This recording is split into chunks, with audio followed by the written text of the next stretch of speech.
So we're in Clovis, California. We just finished installing some new waste pipe here underneath the sink. Homeowner contacted us and said that the dishwasher was not draining, and we determined that through conversation that the garbage disposal was just replaced, and it was probably just that little drain plug right there. So of course we pulled it out, and it was the drain plug. We popped it out, started putting it back together, and the piping that was in here was, it was fine. It was existing. All they did was just put a disposal in, but the piping, it came out with that little arm that turns straight down, hard 90, and then into another fitting and over. And then that arm back here coming out of the wall had several couplings on it. I'm not sure why they cut it, fit it back together. And then it was a little short. It didn't quite extend all the way into the housing for that rubber gasket that sits behind this mounting plate. It was just a little short, and there was nothing we could do. So what we use is tubular piping.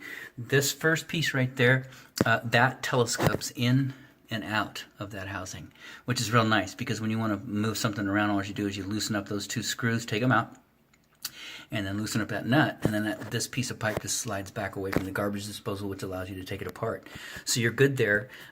We put a new tail piece on, which is a little tiny piece before the brass nut, and that is the existing basket strainer, not ours. And then of course the existing mounting bracket for the disposal, that was put in during remodel a while back, so that's not ours either. But the disposal's brand new, put in by the homeowner. We just popped the plug out and put it in. So telescoping disposal kit, there's the T, and then an extension down to the P-trap. P-trap back over to an adapter to go from the Schedule 40 pipe to the tubular piping, and then there's a 22 degree fitting back there. You can see we glued that on because the pipe is pretty far off center, and this pipe, the trap would not swing that far, so we just put a 22 came over trap extension, and then of course the telescoping kit.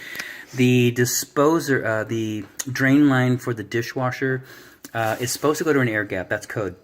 However, most people, when they remodel, they don't put it back in. That's fine. It can get tight in here. Most parts of the country, they allow you to do a high loop, which means the drain hose that comes from the dishwasher, and you can see it back through the white hose, then it turns to gray, then it turns to black.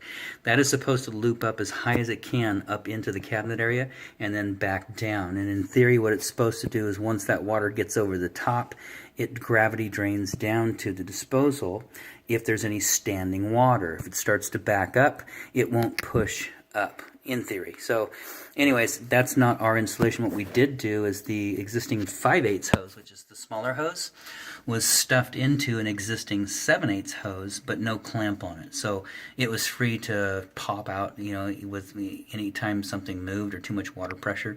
What we've done is replaced it with this fitting. It's an adapter that goes from 5/8 pipe over to the full 7/8 for garbage disposal. And in here, the 5/8 pipe is a piece of copper. You can see it right up in there. 5/8 OD, and so we just put that in there to seal things, and then it makes a transition over to this adapter and then hooks on there. So we just replaced all that, so it's all new. We ran a lot of water down both sides. We don't see any leaking. We tightened up both the packing nuts on the shutoff valves because we did shut them down so that the water wasn't turned on while all the waste was apart, and they started dripping. So we tightened those up. They're dry right now, so that's good. Everything else looks good underneath here. Outside of that, this installation is done.